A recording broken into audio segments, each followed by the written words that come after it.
Magugustuhan kaya ng alaga ko ang Coca-Cola chicken? Malalaman.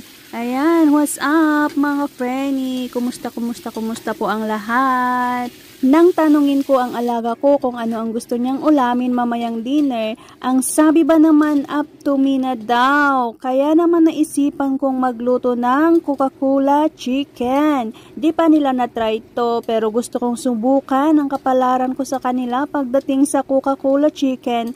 Kaya on the go na ako. Sa mga dati kong amo kasi ay gustong-gusto nila ito, pati na rin mga bisita minsan pag ito ang sineserve ko. Kaya naglakas loob akong itry ito. Ganado akong nagluto at talagang ibinigay ko ang lahat ng makakaya kong pasarapin yung Coca-Cola chicken ko kasi napansin ko lang sa alaga ko na medyo maalam yung panlasa niya. Kaya na-challenge talaga ako kasi sa lahat ng mga pinapakain or nilulutuan ko, bukod tangi siya lang ang nakakaspat kung ano ang mga ginagamit ko sa pagluluto, lalo na yung mga seasonings. At ayan na nga, naluto ko na yung Coca-Cola chicken ko.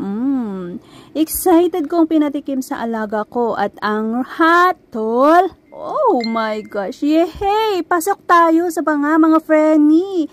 Nagustuhan ni alaga at ni Lola. Diba? 1 point mga Frenny.